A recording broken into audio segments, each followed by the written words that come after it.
Jadi proses makanan dari rongga mulut yang sudah dikunyah dihaluskan masuk ke dalam kerongkongan ini, proses menelannya hanya sepersekian detik. Sehingga kita tidak pernah harus mencari udara lagi, tidak. Karena hanya sepersekian detik itu epiglottisnya nutup, nanti makanan udah masuk, epiglottisnya terbuka lagi.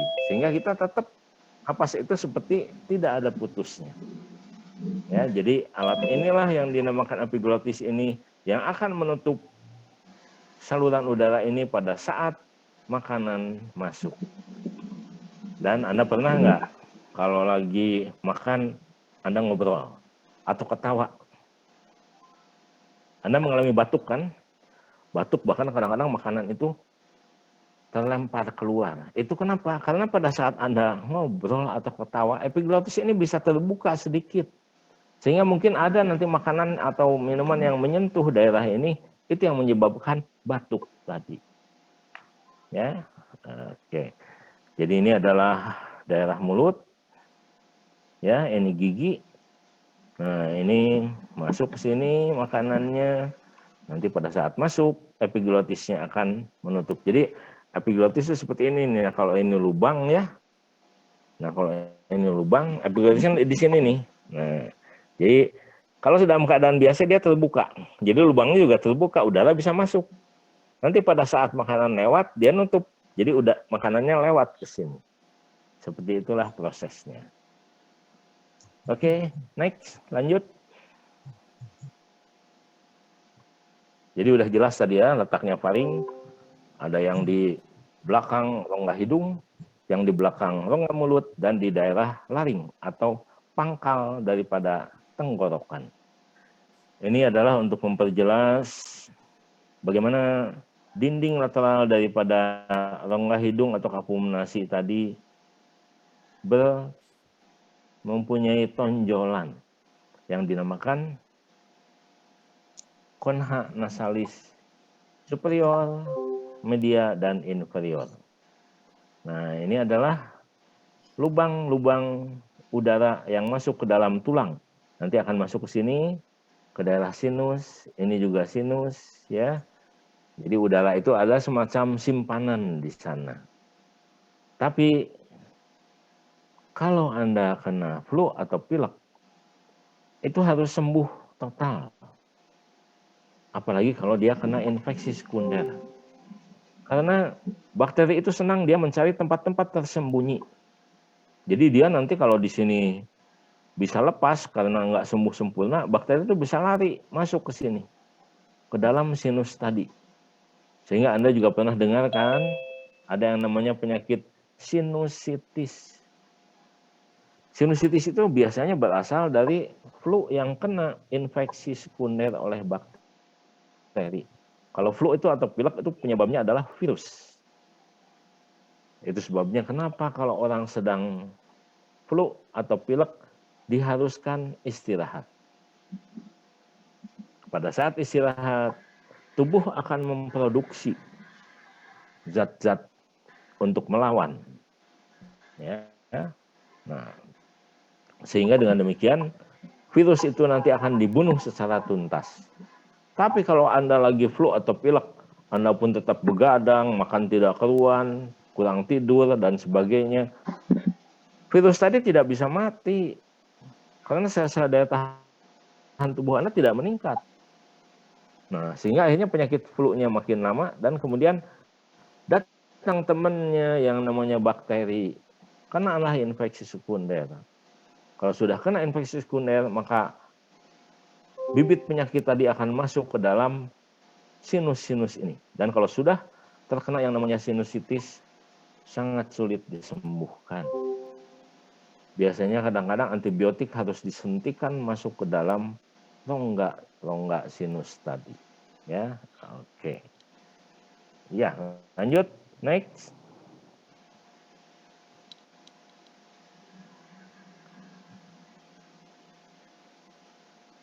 Rongga hidung ini, yang ini, kan ada atapnya di atas dan ada dasarnya. Yang dasarnya itu dibentuk oleh tulang rahang atas ini. Nah, yang dasarnya itu Anda bisa raba kalau buka mulut, kemudian masukkan jari, itu ada yang namanya palatum durum atau langit-langit keras. Ya, ada tulangnya, itu merupakan dasar daripada rongga hidung. Dan bagian atapnya yang di sini itu merupakan dasar daripada tulang kepala atau tulang kranium. Nanti disitulah akan keluar saraf-saraf pertama atau nervus olfactorius tadi. Sinus-sinus tadi ada di tulang-tulang di maksila, ada di dahi, ada di belakang, sehingga ada beberapa sinus yang dinamakan sinus maxillaris, sinus frontalis, ini nggak pakai I ya, sinus sphenoidalis, ini bukan D, ini harusnya O ini. Dan kemudian sinus ethmoidalis yang ada di dekat telinga. Ya, tapi ini untuk diketahui saja. Oke, lanjut. Next.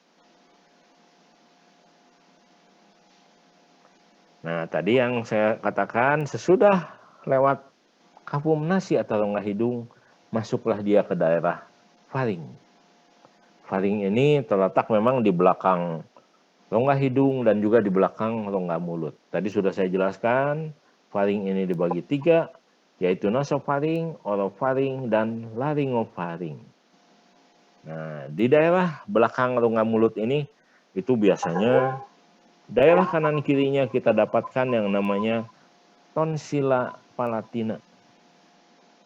Tonsila palatina itu adalah kumpulan daripada jaringan limfoid. Ya, biasanya itu kalau pada anak-anak, kalau sering kena infeksi di daerah mulut atau hidung, tonsilnya akan membesar. Sehingga kadang-kadang ada pada anak-anak tertentu, tonsilnya itu harus dioperasi atau diangkat. Mungkin yang Anda kenal selama ini adalah amandel. Ya. Oke, next, lanjut.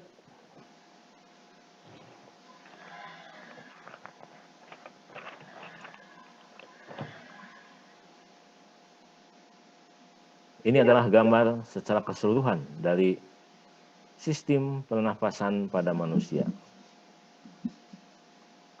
Tadi sudah saya jelaskan, pertama udara masuk dari lubang hidung depan yang 2 ini, nah, atau nares anterior, masuk ke dalam rongga hidung kanan dan kiri. Nah, ini yang saya jelaskan tadi, ini rongga hidung. Bagian atapnya ini adalah merupakan bagian dasar daripada tulang kepala. Sedangkan bagian dasar dari rongga hidung itu merupakan atap dari rongga mulut. Ya.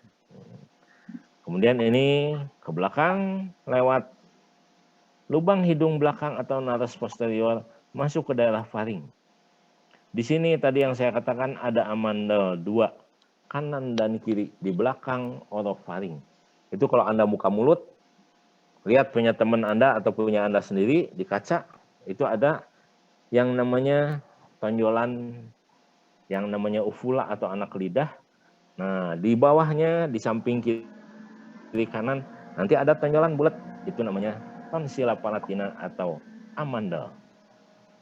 Udara nanti dari sini akan masuk, melewati laring, di mana pada laring tadi ada 2 organ yang penting, yaitu epiglotis, dan satu lagi nanti saya jelaskan di belakang, plika atau pita suara. Ya, plika vokalis atau pita suara. Kemudian nanti di sini, nah ini yang Anda raba di depan, ini adalah saluran udara atau trachea atau tenggorokan. Di belakangnya jadi nempel tuh salurannya tuh.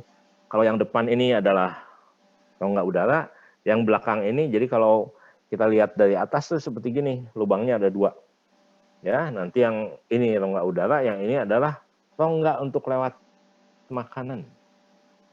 Jadi berdempetan, tapi yang bisa diraba dari luar ini adalah tenggorokan atau trachea. Ya, sedangkan kerongkongan ada di belakangnya. Nanti sudah masuk ke dalam trachea, dia bersabang 2, tadi sudah saya jelaskan. Ini yang namanya bronchus. Nah, kemudian nanti bersabang lagi menjadi bronchiolus. Nah, ini nih gambarnya. Ini adalah bronchus. Nanti menjadi cabang yang lebih kecil, yang namanya bronchiolus. Ciri khas daripada trachea dan bronchus itu salurannya di luarnya itu pada dindingnya kita dapatkan adanya tulang rawan yang bentuknya seperti huruf C atau seperti tapal kuda. Ini tulang rawan ini nanti akan melingkari saluran tadi sampai ke daerah bronchus. Nanti pada daerah bronchiolus tidak ada lagi. Ya, di sana sudah tidak ada lagi tulang rawannya. Udara tadi yang masuk lewat larynx, kemudian masuk ke trachea, masuk ke bronchus, masuklah ke dua paru-paru kanan dan kiri. Paru-paru yang sebelah kanan itu terbagi menjadi 3 lobus, sedangkan yang sebelah kiri terbagi menjadi 2 lobus. Ya, jadi itu perbedaannya sehingga nanti cabang daripada bronchiolusnya lebih banyak pada daerah kanan. Oke.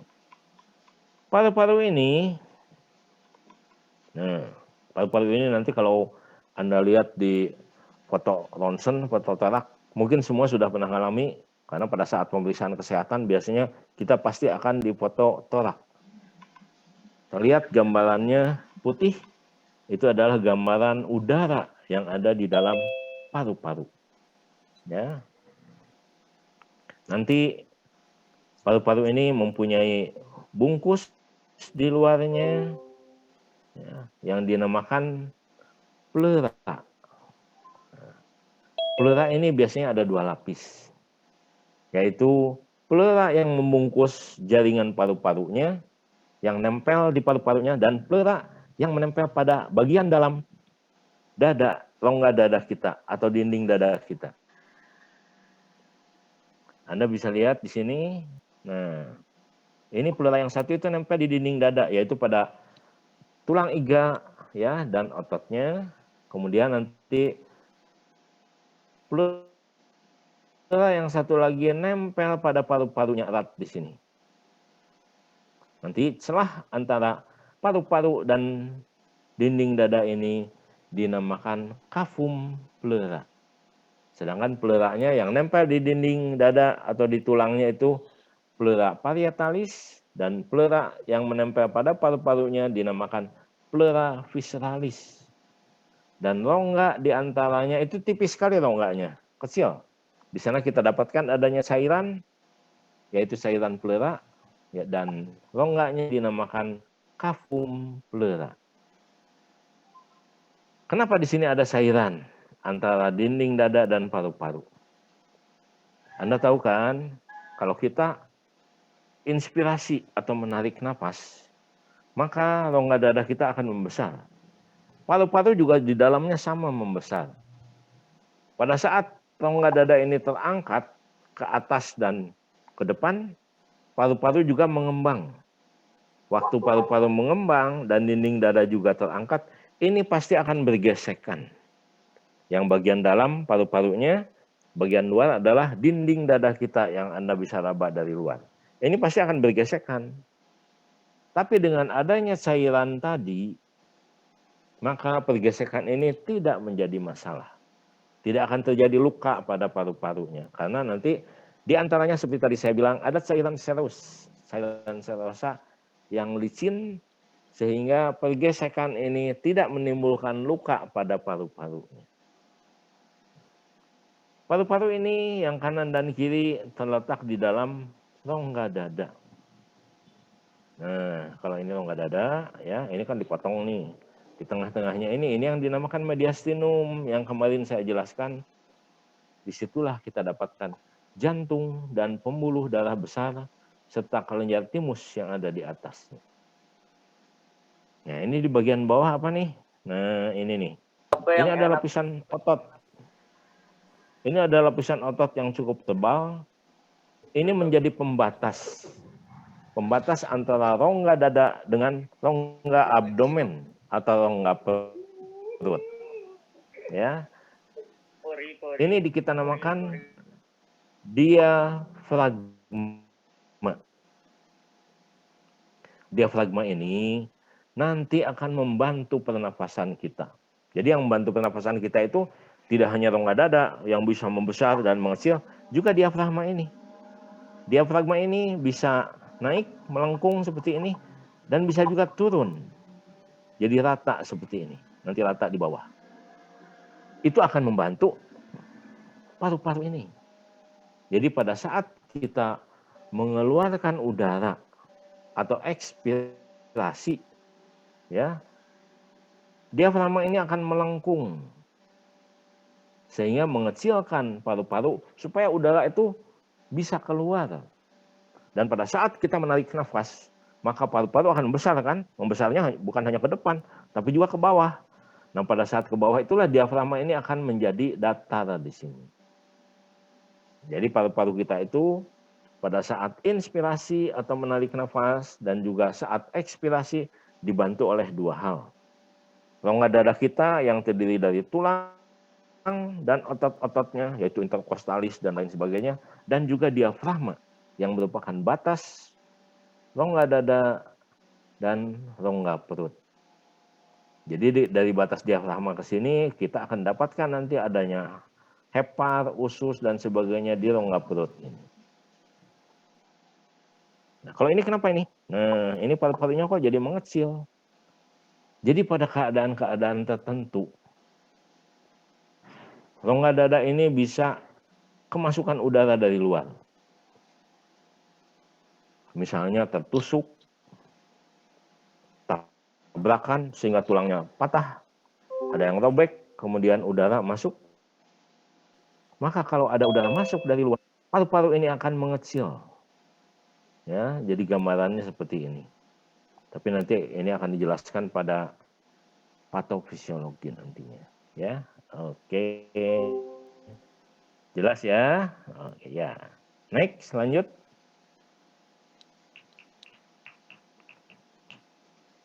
Nah, tadi sesudah daerah faring yang 3 bagian tadi, sampailah kita ke daerah yang namanya laring atau pangkal tenggorok. Tenggorokannya itu sendiri dinamakan trachea, ya. Di sini seperti tadi saya jelaskan ada 2 organ yang penting. Yang pertama adalah epiglotis yang tadi saya bilang untuk menutupi trachea dan dia akan terbuka pada saat kita sedang tidak makan atau minum dan dia akan tertutup pada saat lewat makanan atau minuman, ya. Jadi epiglotis ini dalam keadaan biasa dia selalu terbuka. Dia hanya tertutup kalau ada makanan atau minuman yang lewat. Nanti pada ujung daripada, kalau ini trachea, di ujung laring ini kita dapatkan adanya pelika vokalis atau pita suara. Tapi jangan Anda berpikir bahwa yang saya bisa nyanyi, teriak dan sebagainya itu adalah hanya pita suara ini akan menimbulkan suara, ya, akan menimbulkan alunan suara dan sebagainya. Kalau dia bisa bekerja sama dengan lidah, rongga mulut, dan lain-lain. Kalau nggak percaya, lidah Anda diamkan. Anda bisa nggak mengeluarkan atau berbicara? Tidak bisa. Lidah itu pun ikut punya fungsi dalam pembentukan suara kita. Ya, oke. Jadi kalau pelika vokalis itu semacam pusatnya atau sumbernya, tapi dia harus dibantu oleh alat-alat yang ada pada daerah mulut dan juga hidung. Jadi terbentuknya suara itu merupakan hasil kerjasama antara pelika vokalis dengan rongga mulut, rongga hidung, laring, lidah, dan juga bibir. Kan kalau nggak percaya, coba Anda bicara bibirnya nutup. Keluar nggak suaranya? Atau bisa nggak bicara? Nggak bisa kan? Anda dari jauh pun bisa memperkirakan orang ini lagi ngomong atau enggak, karena bibirnya buka tutup, buka tutup. Kalau bibirnya nutup aja, pasti menurut Anda, dia lagi diam tuh. Nggak mungkin dia ngomong. Ya. Oke, next, lanjut. Nah, ini pita suara. Ini pita suara ya, jangan mikir yang lain-lain. Pita suara ini dibentuk oleh 2 lapisan mukosa. Mukosa tuh Anda lihat nih, seperti lidah, pipi, ya, belakangnya bibir, itu mukosa namanya. Nah, dia dibentuk oleh 2 lapisan mukosa. Nanti ini ada lubang nih di tengah-tengahnya. Nah, ini ke dalam. Nah, ini udara tuh harus masuk sini, ya, udara itu harus masuk ke sini. Nanti ini bisa menutup dan bisa juga membuka. Kalau lagi dalam keadaan rileks, ini ada ototnya di sini, ya, ada ototnya. Kalau dalam keadaan rileks, ototnya ini akan nutup. Jadi ini nutup nih, nggak ada ini yang nggak ada lubangnya. Tapi kalau dalam keadaan kontraksi, maka pita suara itu akan terbuka. Ya, oke, lanjut, next.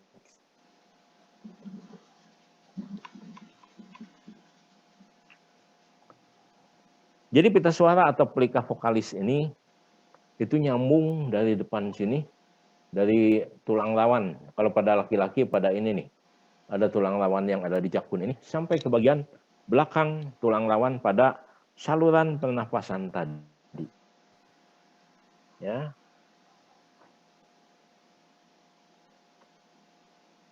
Kemudian tadi seperti saya tadi katakan, itu di dalam lipatan mukosa tadi ada ototnya. Waktu otot itu rileks, maka pita suara tadi akan membuka atau abduksi. Dan nanti biasanya suara yang keluar itu akan besar. Ya. Tapi kalau pita suara itu kontraksi, maka pita suara tadi akan menutup. Ya.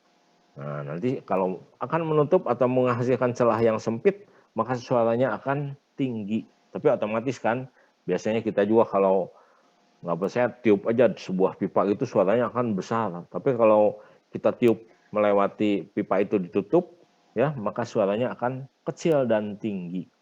Ya. Tapi kalau lagi nggak digunakan, kita lagi rileks, nggak ngomong, nggak bicara, nggak apa, maka pita suara tadi akan tertutup atau adduksi. Meskipun nanti ada selahnya karena untuk lewat udara. Ya. Anda suka tahu kan, ada orang yang bisa nyanyi, ada juga yang nggak bisa nyanyi. Sebetulnya bisa nyanyi, cuma mungkin nadanya agak falas sedikit. Ya. Nah, itu ditentukan oleh pita suara tadi yang bisa terbuka, tertutup, dan itu biasanya harus menggunakan latihan. Ya, kalau tanpa latihan, tidak mungkin itu bisa menimbulkan suatu alunan suara yang bagus. Oke, next, lanjut.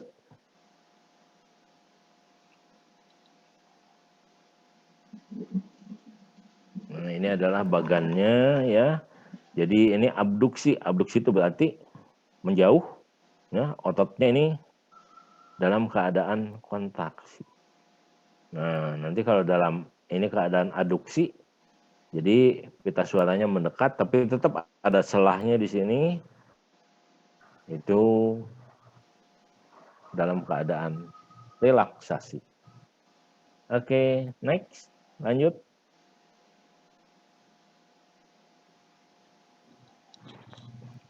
Kita lihat selanjutnya, ini adalah tahya. Tahya tadi sudah berapa kali saya perlihatkan.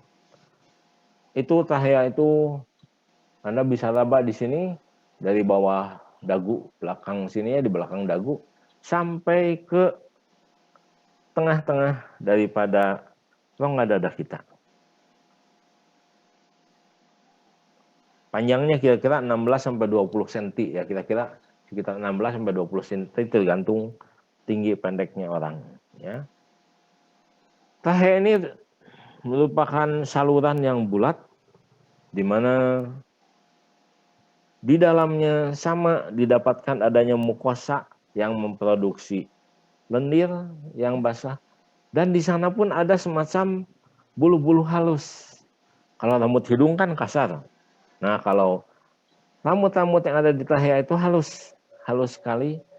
Tapi rambut ini selalu bergeraknya ke arah luar, jadi ke arah atas. Karena itu fungsinya untuk apa? Untuk mengusir kotoran. Kotoran yang masuk atau yang masih bisa lewat melalui bulu hidung tadi. Ya, jadi itu akan dikembalikan lagi ke arah luar. Sehingga kalau kotorannya ada yang cukup banyak atau mungkin ada yang lebih besar dan kasar, maka timbullah yang dinamanya refleks batuk. Jadi batuk itu adalah suatu pengendalian untuk membuang kotoran yang masuk ke dalam saluran napas kita. Anda mungkin pernah dengar orang yang punya penyakit asma, itu kalau sedang kumat biasanya bunyinya ngik ngik gitu ya, itu sehingga dinamakan mengi atau bengek ya kalau di Sunda itu. Itu bukan karena saluran napasnya mengecil, tidak. Saluran napasnya tetap. Tapi seperti tadi saya katakan bahwa di dinding bagian dalam ini kita akan dapatkan mukosa yang menghasilkan sekret. Pada orang-orang asma ini karena alergi, faktor alergi, sekretnya akan banyak sekali. Sama seperti kalau Anda flu. Kalau flu kan lendirnya banyak sekali. Nah, itu di hidung. Di hidung aja kan udah repot kita. Sehingga kalau hidung itu nutup, biasanya Anda bernapas lewat mulut. Tapi kalau trachea kan satu, nggak ada temennya dia. Kalau di depan sini hidungnya nutup masih bisa lewat mulut ngambil napasnya. Tapi kalau trachea itu mengecil, udara tetap harus lewat situ. Itu sebabnya kenapa terjadi bunyi ngik-ngik seperti itu tadi. Ya. Oke. Dari trachea kita lihat di sini percabangan bronchus menjadi dua, yaitu kanan dan kiri. Oke. Next, lanjut.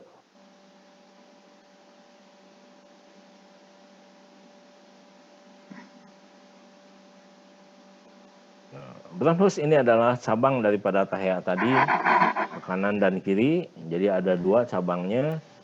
Di dalam dindingnya sama kita dapatkan adanya cincin tulang rawan. Tapi kalau cincin itu kan penuh.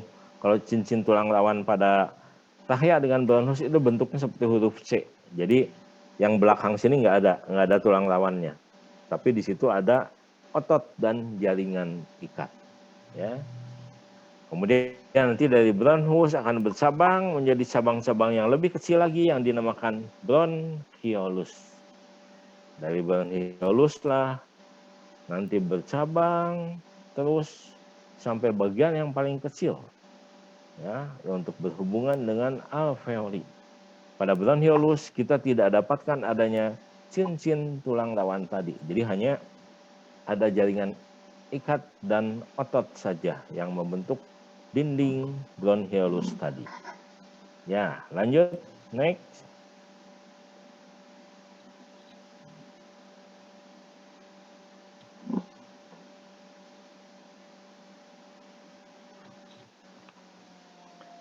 Sekarang kita lihat alveoli.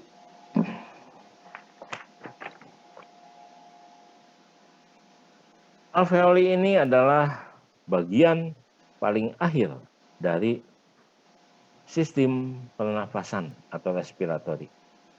Ini merupakan bagian yang paling kecil, di mana seperti tadi saya katakan, jumlahnya ada 150 juta pada orang dewasa. Kanan dan kiri. Ya. Jadi bronchiolus tadi, nanti gambarnya kita lihat, dari bronchiolus tadi, yang paling ujung itu adalah bronchiolus terminal, kemudian bronchiolus respiratorik, barulah ductus alveoli, yaitu cabang yang menuju ke alveolus. Alveoli tadi saya sudah jelaskan di depan, dibungkus oleh jaringan kapiler yang sangat padat. Ya, di mana jaringan kapiler itu nanti yang satu merupakan bagian akhir daripada arteri dan yang satu lagi merupakan bagian akhir dari bagian awal daripada sistem vena. Pertukaran gas di paru-paru ini kita tahu bahwa Pertukaran gas yang terjadi di paru-paru dinamakan pernafasan eksternal atau respirasi eksternal. Ya. Nanti pada daerah alveoli, di sana kita akan mendapatkan adanya sel-sel alveolus dan juga ada sel lain yang namanya sel septal yang akan menghasilkan semacam surfaktan atau cairan yang berlemak ya. Jadi cairan fosfolipid. Nah, nanti fungsinya cairan yang dihasilkan oleh sel septal pada alveolus tadi untuk mencegah supaya alveolus tadi tidak kering. Karena kalau kering, dia akan sulit melakukan perpindahan oksigen dan karbon dioksida. Di samping itu juga dengan adanya sel-sel cairan fosfolipid tadi, maka alveolus tadi tidak akan mengalami kolaps atau jadi kempis. Nanti kita lihat di gambarnya. Lanjut, next.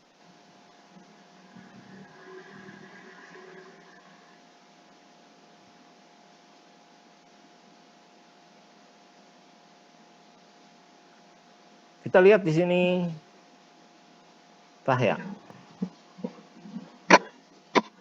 Nah ini trahea, dindingnya di sini selalu ada cincin tulang lawan. Ini sampai ke bronchus masih ada cincin tulang lawan. Tapi nanti begitu jadi bronchiolus, cincin tulang lawan tadi akan hilang. Ya. Dari bronchiolus tadi makin lama makin kecil sampai ke bronchiolus terminalis atau bronchiolus paling ujung, lalu jadi bronchiolus respiratorik. Karena di daerah bronchiolus itulah terjadi pertukaran oksigen dan karbon dioksida pada cabang-cabangnya yang berisi alveolus tadi.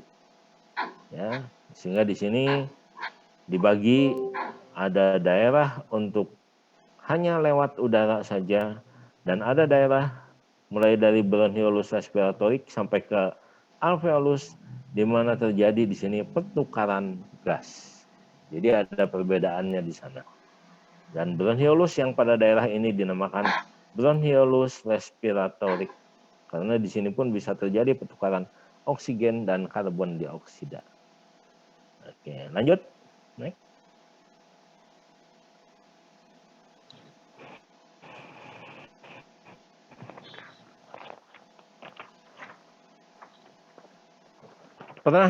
Semuanya pernah di foto dada atau di ronsen?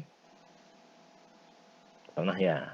Nah, ini gambarannya.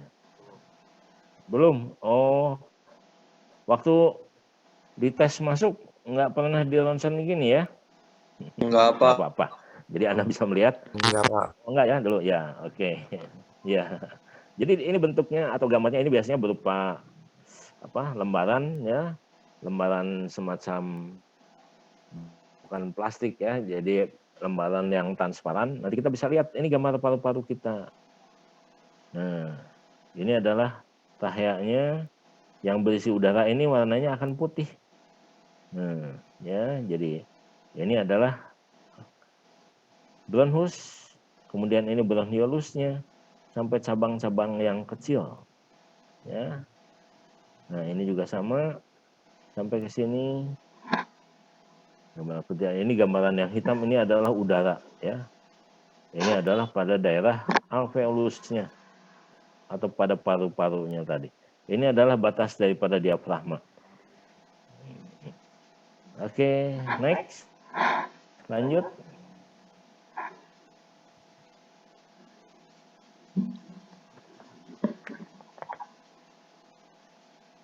Tadi sudah saya jelaskan mengenai paru-paru, di mana paru-paru itu dilapisi oleh jaringan ikat yang namanya pleura. Demikian juga dinding rongga dada kita. Bagian dalamnya juga dilapisi oleh jaringan ikat yang namanya pleura. Hanya nanti ada perbedaan. Pleura yang nempel pada rongga dada, yaitu pada tulang dengan ototnya itu dinamakan pleura parietalis. Sedangkan pleura yang membungkus paru-paru tadi dinamakan pleura visceralis. Dan di antara pleura visceralis dan pleura parietalis tadi terdapat celah yang tipis yang terisi oleh cairan pleura ya, celahnya tadi disebut kafum pleura, cairannya juga dinamakan cairan pleura. Itu mungkin kalau pada motor itu seperti oli gitu, ya, sehingga kalau motor itu kan sehernya itu berputar terus pistonnya itu sehingga tetap bisa bergerak tapi tidak mengganggu atau tidak merusak bagian-bagian mesinnya. Pada paru-paru juga sama. Bayangkan, kita ini bernapas 18 sampai 24 kali per menit. Ya. Tapi paru-parunya tetap saja bagus karena antara dinding dada dan paru-paru tadi ada cairan pleura itu tadi, ya. Oke, next, lanjut.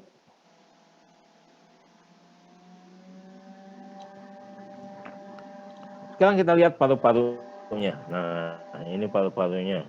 Paru-paru memang warnanya seperti ini. Antara merah coklat gitu ya.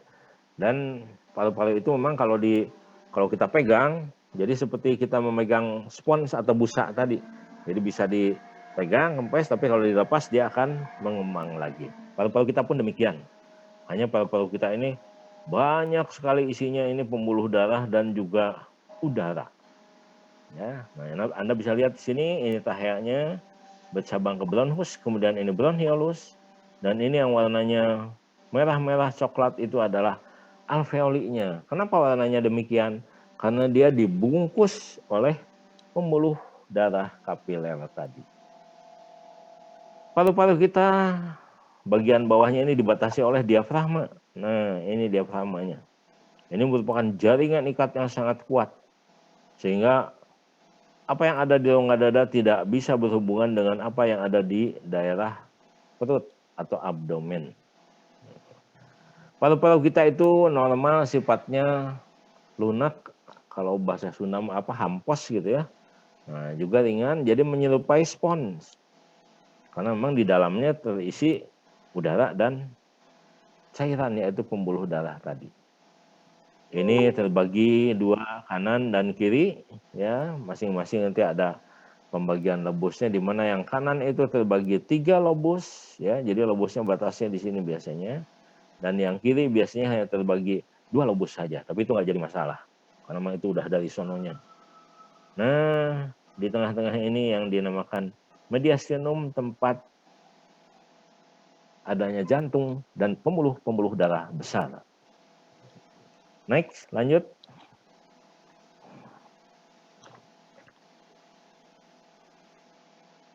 Paru-paru mempunyai pembuluh darah 2 macam. Pertama adalah arteri pulmonalis dexa dan sinistra yang membawa darah dari jantung dan juga akan mengirimkan darah ke jantung, di mana yang satu kaya dengan karbon dioksida dan yang satu lagi kaya dengan oksigen. Tapi arteri pulmonalis dexa sinistra maupun vena pulmonalis dexa sinistra tidak memberikan makanan ke jantung ataupun oksigen. Yang memberikan makanan itu adalah cabang dari aorta yang namanya arteri bronchialis. Nah, arteri bronchialis inilah nantinya yang akan memberikan makanan, oksigen, dan lain-lain untuk paru-paru dan juga untuk pleura. Dan ini merupakan cabang dari aorta atau pembuluh darah paling besar yang keluar dari jantung. Lanjut, next. Kita lihat gambarnya di sini. Ini kan kalau nggak salah dulu sudah pernah saya berikan pada kardiovaskuler, di mana ini adalah trachea yang tadi saya sampaikan. Ini adalah cincin tulang rawannya sampai di bronchus. Nah, ini adalah pembuluh darah yang berasal dari ventrikel kanan masuk ke dalam arteri pulmonalis. Dia akan masuk ke dalam paru-paru sampai ke jaringan yang paling kecil. Di sana dia buang karbon dioksidanya, kemudian ngambil oksigen. Nanti oksigen itu akan masuk ke dalam vena pulmonalis untuk disampaikan ke jantung. Ya. Jadi yang ini dari ventrikel kanan dan ini adalah dari ventrikel kiri, left ventricle. Ini dari sini akan menuju ke dari sini yang datang nanti dari vena pulmonalis. Ya, karena kalau ini arteri pulmonalis yang menuju ke paru-paru untuk pertukaran oksigen dan karbon dioksida.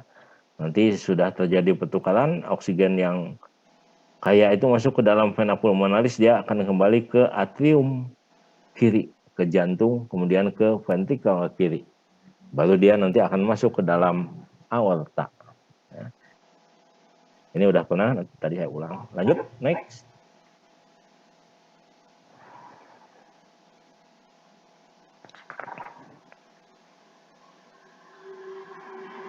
Kita harus tahu kemampuan paru-paru masing-masing, itu ada alatnya untuk mengukur.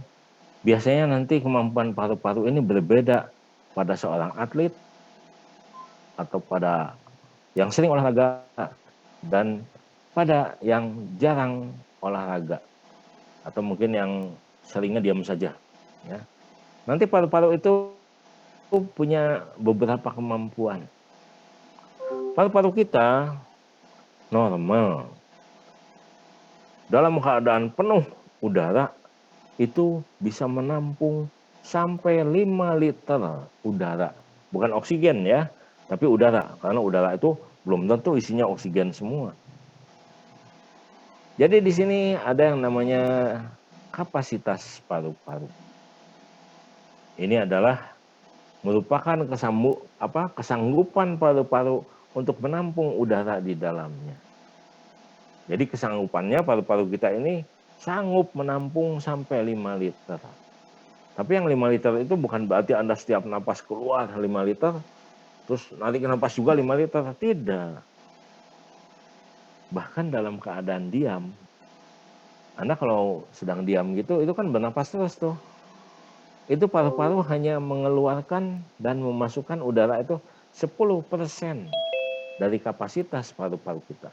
Jadi hanya kira-kira setiap kali napas keluar itu 500 cc udara yang dikeluarkan. Dan nanti pada waktu kita narik napas juga hanya 500 cc. Tapi coba sekarang Anda jalan cepat, lari, badminton, main basket, ya, berenang dan sebagainya. Maka udara yang dikeluarkan dan dimasukkan akan lebih banyak dari setengah liter. Jadi yang setengah liter itu adalah dalam keadaan diam, dalam keadaan tidur. Itu yang keluar masuk hanya setengah liter masuk keluar. Begitu Anda olahraga, kerja berat, maka kita akan bisa mengeluarkan udara maupun memasukkan udara jauh lebih banyak. Bahkan kalau mereka yang sudah jadi atlet itu bisa mengeluarkan sampai lebih dari 2 liter setiap kali bernapas. Ya. Jadi ada yang namanya kapasitas total, yaitu jumlah udara yang dapat mengisi paru-paru pada saat kita menarik nafas sekuat-kuatnya. Dan ini pun akan sangat tergantung daripada kebiasaan kita. Ya, dan juga tergantung dari umur kita, sikapnya, lagi duduk atau lagi berdiri atau lagi jongkok, dan juga kondisinya, apakah paru-paru itu sehat atau tidak. Jadi kapasitas total itu sangat tergantung dari beberapa hal, mulai dari usia, latihan, ya, kemudian juga keadaan paru-parunya, apakah sehat atau tidak, bentuk tubuhnya, dan lain-lain. Jadi setiap orang tidak sama yang namanya kapasitas total itu. Sangat-sangat tergantung daripada apa yang dia lakukan sehari-hari dan kesehatannya. Yang kedua adalah kapasitas vital. Nah, kapasitas vital juga sama, tiap orang berbeda. Karena sangat tergantung, kalau mereka olahragawan, ya otomatis jumlah udara yang dapat dikeluarkan pada saat dia mengeluarkan udara, itu akan bisa banyak sekali. Karena paru-parunya itu akan lebih lentur juga. Rongga dadanya ini akan bisa membesar maksimal dan mengecil juga maksimal. Jadi waktu kita mengeluarkan udara, normalnya orang biasa pada saat olahraga itu, kan tadinya isinya 5 liter. Maka pada saat kita olahraga, kita bisa mengeluarkan ekspirasi 2 liter. Jadi yang sisa di paru-paru adalah 3 liter. Dan nanti biasanya pada saat olahraga itu kita pun akan mengisap sebanyak 2 liter. Sehingga tetap nanti paru-paru itu punya kapasitas maksimalnya adalah 5 liter. Ya. Tapi kalau dalam keadaan biasa, kita lagi diem atau seperti sekarang saya ngasih kuliah, Anda dengarkan, itu hanya 500 cc yang keluar dan yang masuk. Jadi yang tinggal di paru-paru berarti 4 liter lebih. Jelas ya? Lanjut, next. Jadi sekali lagi, saya jelaskan bahwa kapasitas paru-paru itu sangat tergantung dari usia, ya, latihan, kesehatan. 3 hal itu yang akan sangat memperlihatkan bagaimana keadaan paru-paru kita. Oke, sekarang kita lihat. Tadi kan pernapasan ada 2 macam, yaitu pernapasan eksternal yang kita lakukan seperti sekarang dan pernapasan internal, yaitu metabolisme pada jaringan. Tapi jenis pernapasan yang eksternal ini, yang di luar itu dibagi 2, yaitu menarik nafas dan menghembus nafas. Ingat, jangan pakaikan di sini. Kalau pakaikan jadinya menghembuskan nafas, itu sama aja dengan orang meninggal, ya. Tapi kalau inspirasi itu adalah menarik nafas dan ekspirasi menghembus nafas. Yang dalam keadaan normal, saya tadi sudah sampaikan, keluar 500 cc, dimasukkan juga hanya 500 cc. Menarik nafas dan menghembus nafas ini akan terus terjadi secara otomatis. Karena udah ada yang ngaturnya nih di belakang, di otak kita. Jadi itu udah otomatis. Dalam keadaan normal, maka jumlah kita membuang nafas dan menarik nafas itu adalah sekitar 18-24 kali per menit. Ya. Jadi itu udah teratur, berirama, dan sudah konstan. Bernapas ini merupakan suatu gerak refleks. Ini maaf ya, bukan pada obat-obat, ini pada alat-alat pernapasan. Dan ini diatur oleh pusat pernapasan yang ada pada medula oblongata tadi. Kita dapat memperlambat nafas atau mempercepat nafas dipengaruhi oleh kemauan kita. Biasanya diatur oleh korteks cerebri. Ya. Jadi kita bisa. Kalau tidak, maka itu akan terjadi secara refleks. Dia akan menarik nafas dan ini. Contohnya saja, misalnya Anda lagi ngintip, Anda pengen dengar apa yang lagi dibicarakan orang. Pasti Anda akan menahan nafas. Anda usahakan supaya nafas itu jadi lebih pelan, gitu kan biasanya. Nah, tapi kalau Anda sedang marah, maka nafas Anda biasanya akan lebih cepat. Ya, jadi itu perbedaannya nanti di sana. Oke, kita lihat. Lanjut.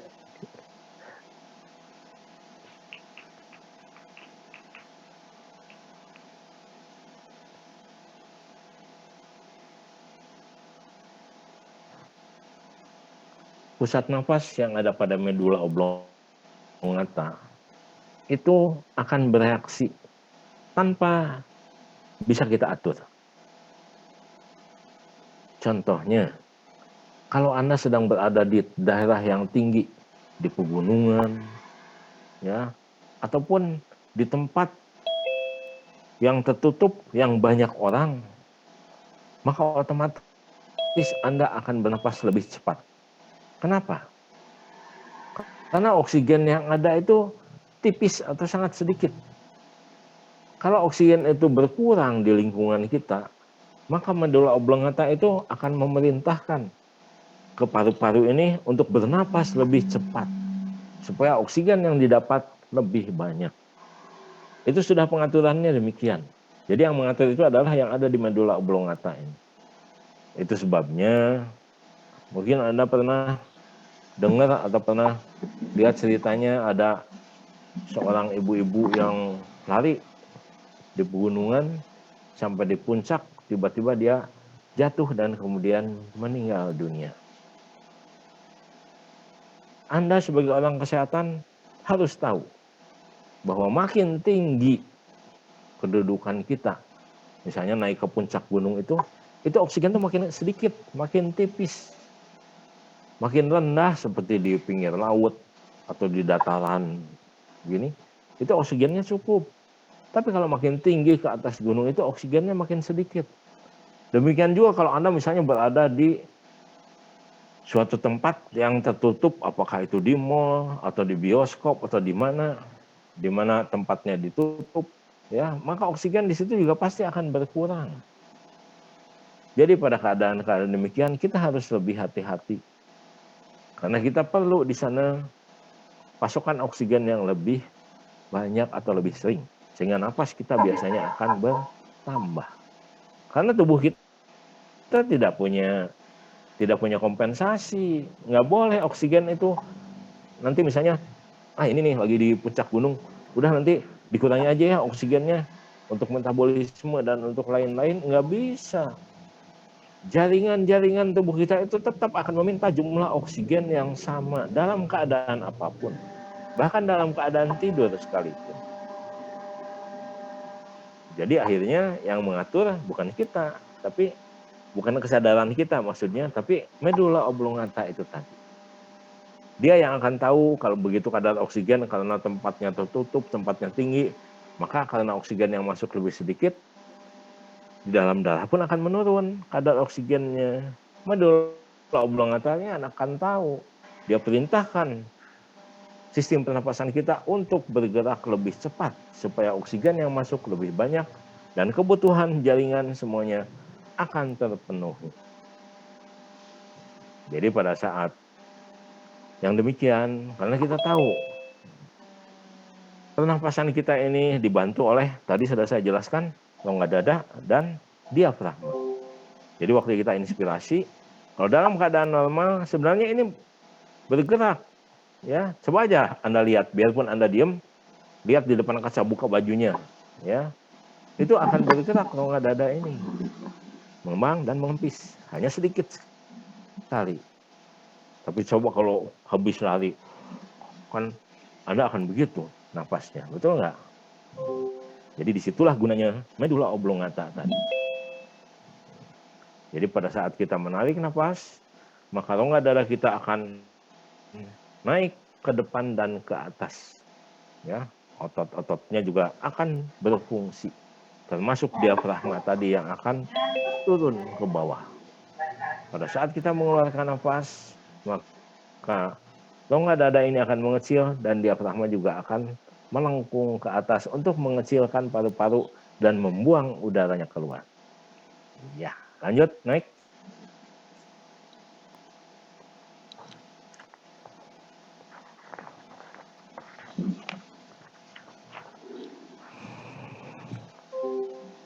Nah, ini pernapasan dada dan juga pernapasan perut. Biasanya pada orang tua seperti saya, itu lebih banyak pernapasan perut. Dimana kalau pernapasan perut, yang lebih berfungsi adalah diafragma. Tapi kalau pernapasan dada, biasanya pada orang muda, pada wanita, itu yang lebih berfungsi adalah rongga dadanya. Ya. Lanjut, next. Nanti gambarnya Anda nanti bisa lihat, ini adalah pernapasan perut, di mana yang lebih berfungsi adalah diafragma ini. Ya, oke. Next, lanjut.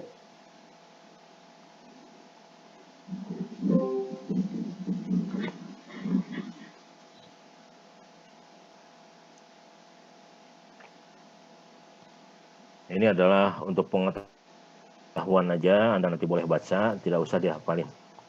Jadi ini adalah otot-otot yang membantu pernapasan kita, ada pectoralis major, scalenus, serratus anterior, dan lain-lain.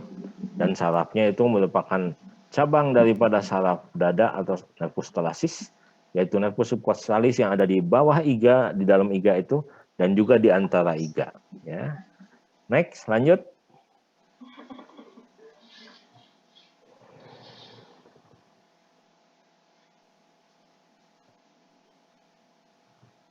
Ini adalah pembuluh darah dengan saraf ya yang ada di sela-sela iga. Nah, ini iga yang saya katakan, saya jelaskan kemarin, nanti akan nempel pada tulang belakang dan di depan nempel pada tulang dada. Next, lanjut.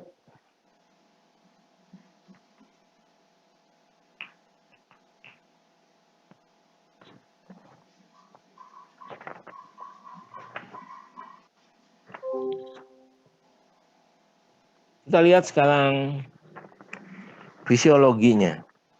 Ya. Fisiologi pernapasan yaitu fungsinya seperti kita ketahui, di mana kalau kita oksigennya berkurang, maka yang nomor satu dipengaruhi adalah otak. Karena otak itu membutuhkan 1/5 daripada kebutuhan oksigen tubuh kita. Biasanya kalau oksigen kurang, orang akan bingung, pikirannya akan kacau, dan kesadarannya mulai menurun. Ini akan terjadi pada beberapa penyakit atau seperti tadi.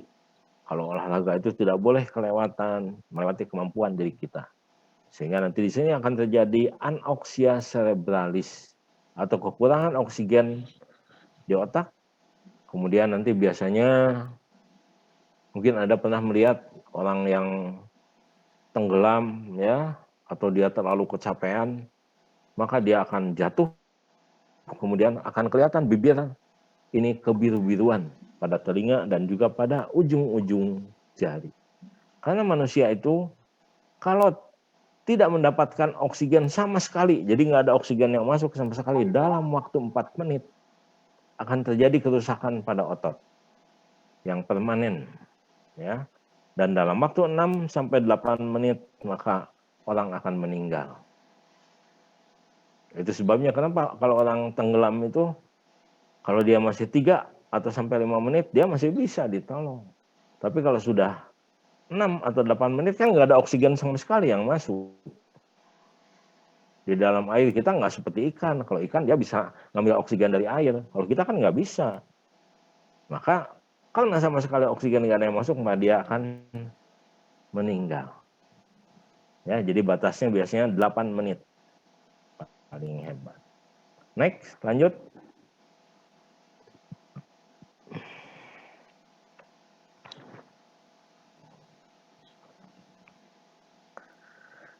Ini tadi sudah saya jelaskan yang namanya pernapasan paru, yaitu pertukaran oksigen dan CO2 melalui saluran-saluran trachea, bronchus, bronchiolus, dan alveoli. Dan di dalam alveoli nanti, alveoli itu kan tadi yang diliputi oleh pembuluh-pembuluh darah. Pembuluh darah kapiler itu akan nempel pada dinding alveolus. Kita lihat gambarnya. Lanjut, next.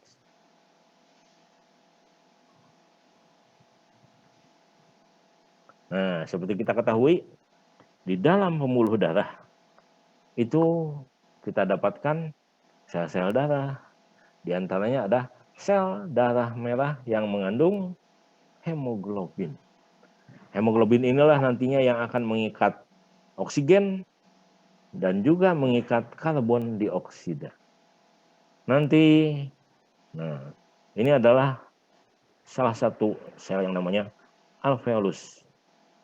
Nah, di sini nanti ada pembuluh darah tuh, pembuluh darah kapiler yang nempel di sini. Nah, ini alveolinya ini kapilernya menyelubungi alveolus tadi. Nah, ini sel-sel alveolusnya. Nanti salah satunya ada yang namanya sel septal. Sel septal itulah yang menghasilkan cairan yang berlemak tadi yang bersifat fosfolipid.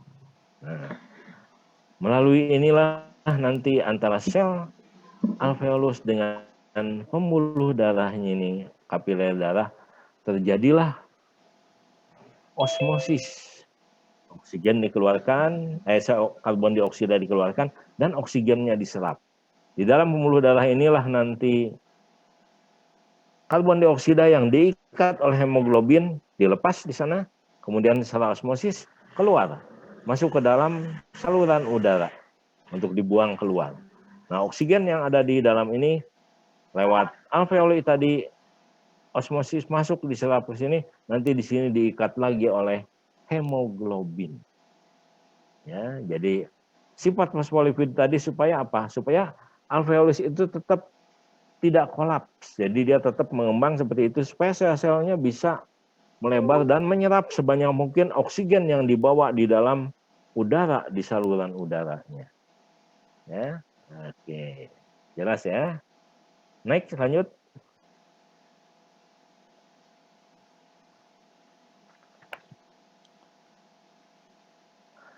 Nah, tadi sudah saya jelaskan bahwa oksigen yang di dalam jaringan itu akan, jadi oksigen tadi yang sudah masuk ke dalam pembuluh darah diikat oleh hemoglobin, nanti dibawa ke jaringan-jaringan, nanti di dalam jaringan-jaringan itu dilepas dia, dan oksigennya akan ikut dalam proses metabolisme, sehingga dinamakan metabolisme oksidatif. Nanti hasil dari pembakaran yang menghasilkan kalori, ATP, CO2, dan H2O tadi, CO2-nya akan diikat kembali oleh hemoglobin dan kemudian dibawa lagi nantinya ke paru-paru untuk dikeluarkan. Ya. Next, lanjut. Ya.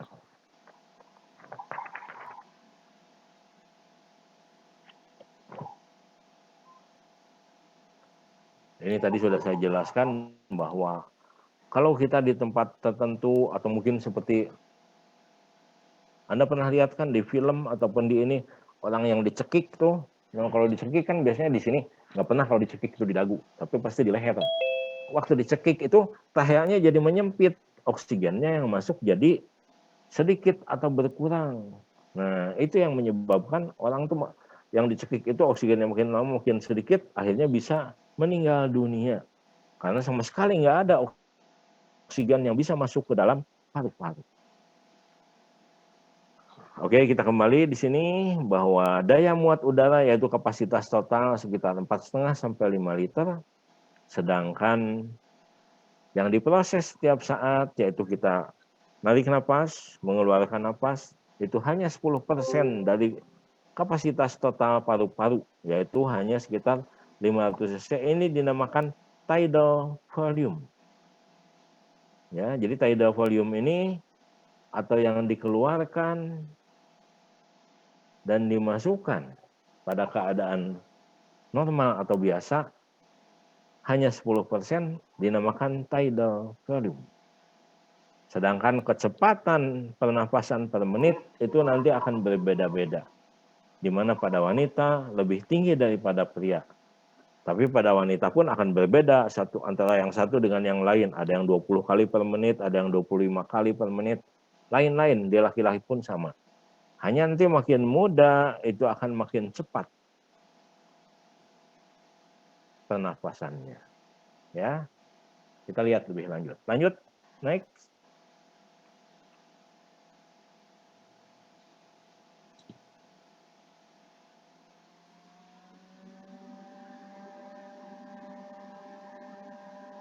Nah, jadi jumlah pernapasan pada orang dewasa itu biasanya 16 sampai 18 atau 20 atau lebih. Ya, tapi pada anak-anak lebih tinggi, yaitu 24 kali per menit. Jadi di sini variasinya cukup banyak biasanya, karena ada yang sampai 20 atau lebih, ada juga yang 16 atau kurang sedikit. Tapi pada umumnya normal adalah 16 sampai 18 kali per menit. Pada anak-anak lebih cepat, dan pada bayi biasanya jauh lebih cepat lagi, yaitu sekitar 30 kali per menit. Tapi nanti akan sangat tergantung dari situasi dan keadaan. Ya, seperti tadi saya bilang, kalau di pegunungan otomatis kita akan bernapas lebih cepat karena oksigen yang ada di luar tinggal sedikit. Ada beberapa hal yang biasanya untuk menyelamatkan sistem pernafasan kita. Yang pertama adalah batuk, yang kedua adalah bersin. Ya, Batuk itu biasanya kalau ada kotoran yang sampai pada daerah saluran udara, yaitu pada trachea. Ada kotoran sana, maka terjadi batuk. Karena biasanya kotoran dan lain sebagainya itu dibuang. Diusahakan oleh tubuh untuk jangan sampai masuk ke dalam paru-paru. Sedangkan bersin, ini adalah reaksi yang terjadi kalau ada kotoran ataupun ada sesuatu yang dikeluarkan yang masuk di dalam rongga hidung. Di sini merangsang selaput lendir hidung sehingga terjadilah yang namanya bersin. Ya. Next, lanjut.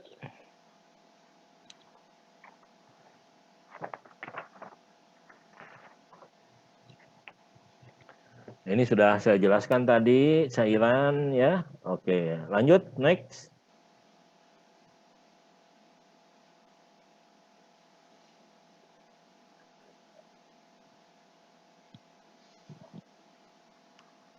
Nah, jadi dalam keadaan normal, pembuluh darah juga normal yang ada di paru-paru.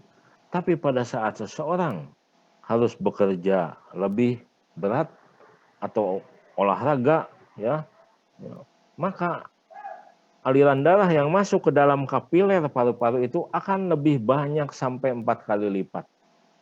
Maka dalam keadaan demikian jumlah kapiler itu akan bertambah. Itu sebabnya nantinya pada saat tes paru-paru pada seorang atlet itu kalau dicek kapilernya itu lebih banyak daripada orang normal. Dan kapilernya juga biasanya akan lebih mengembang supaya darah yang masuk ke dalam kapiler itu jauh lebih banyak untuk melakukan pembuangan karbon dioksida dan penyerapan oksigen. Dan ini adalah otomatis dilakukan oleh tubuh kita untuk mencegah terjadinya bengkak paru-paru atau udem paru-paru. Ya, lanjut, next.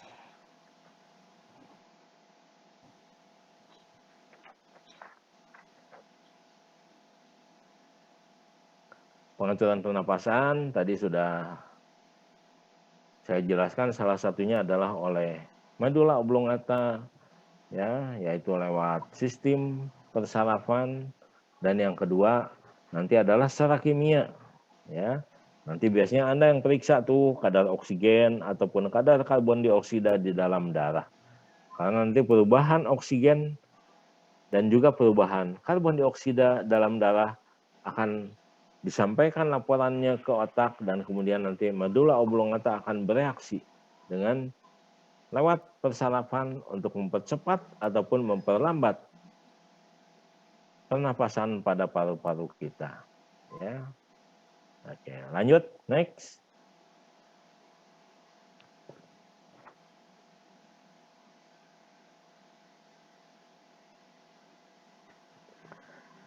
Pengangkutan oksigen ke jaringan memang pasti lewat pembuluh darah karena oksigen dipegang oleh hemoglobin, dan nanti sampai di jaringan itu akan sangat tergantung berapa sih jumlah oksigen yang masuk ke dalam paru-paru, bagaimana aliran darah di paru-parunya. Jadi di sini adalah kesehatan paru-parunya yang penting di sini. Jadi di sini akan menentukan nomor 1, 2, dan 3. 1, 2, dan 3 ini sangat tergantung dari kesehatan paru-paru. Kemudian nanti yang keempat ini dan kelima ini adalah kardiovaskuler. Bagaimana keadaan jantungnya, kemudian bagaimana keadaan sel-sel darah, apakah ada anemi atau tidak, ini sangat mempengaruhi. Itu sebabnya orang pada keadaan anemi, orangnya suka lemes ya. Karena apa? Karena oksigen yang didapat juga hanya sedikit akibat daripada sel darah merah yang berkurang.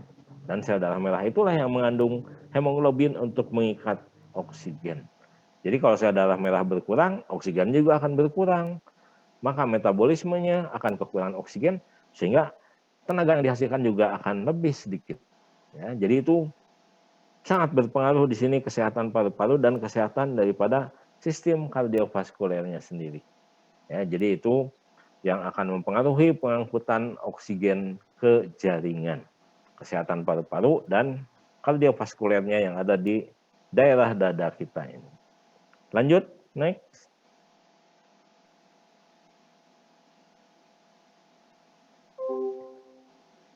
Supaya Anda ketahui bagaimana bayi yang ada dalam kandungan. Bayi yang ada di dalam kandungan, paru-parunya belum berfungsi. Paru-parunya itu masih terendam oleh cairan. Bayi ini mendapatkan oksigen dari ibunya melalui pembuluh darah. Jadi yang napas, ngambil oksigen, mengeluarkan karbon dioksida, itu adalah ibunya. Nanti lewat pembuluh darah ibunya itulah si bayi tadi mendapatkan oksigen dan karbon dioksidanya dibuang lewat paru-paru ibunya. Ya. Jadi waktu istirahat udara yang keluar masuk paru-paru kita itu hanya sedikit. Tapi pada saat kita kerja berat atau olahraga, maka udara yang keluar masuk akan jauh lebih banyak. Dalam keadaan normal, keluar masuk udara hanya 500 cc yaitu tidal volume. Tapi pada keadaan olahraga atau kerja berat, maka udara yang masuk dan keluar itu akan bertambah dengan volume cadangan ekspirasi maupun inspirasi. Itu bisa mencapai lebih dari 2000 cc. Tergantung apa yang kita lakukan. Oke, next, lanjut. Nah, sekarang pada beberapa keadaan, tapi biasanya ini adalah keadaan-keadaan yang berhubungan dengan penyakit.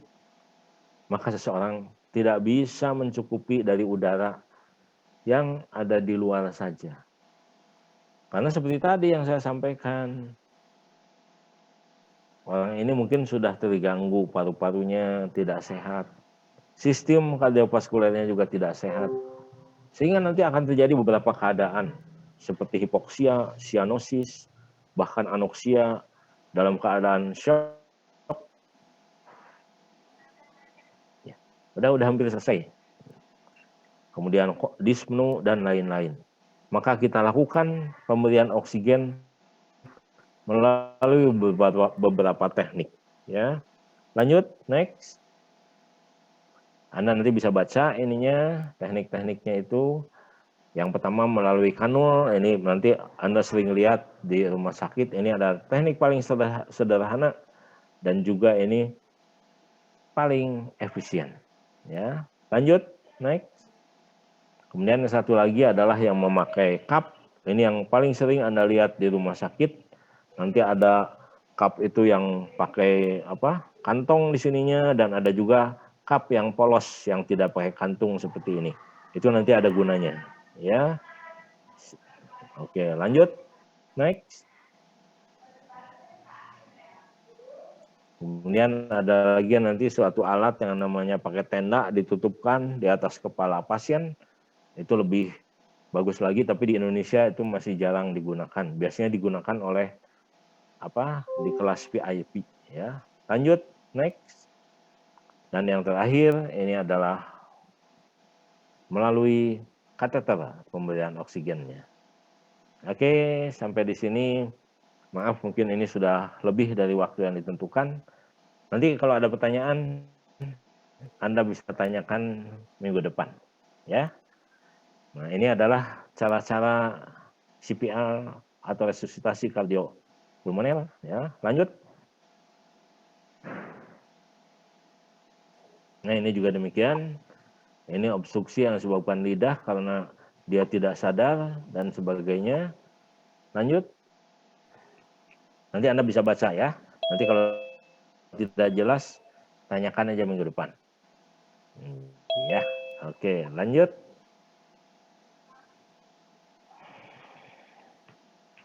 Ya, terima kasih. Baiklah, mungkin saya tidak buka untuk pertanyaan karena waktunya sudah selesai, karena ada satu kelas yang akan melanjutkan dengan kuliah yang lain. Baik, terima kasih atas kehadirannya. Mudah-mudahan ilmu ini berguna baik bagi saya dan juga bagi Anda sekalian. Mohon maaf kalau ada kekurangan. Saya akhiri dengan billahi taufiq wal hidayah. Wassalamualaikum warahmatullahi wabarakatuh. Waalaikumsalam. Terima kasih, Dok.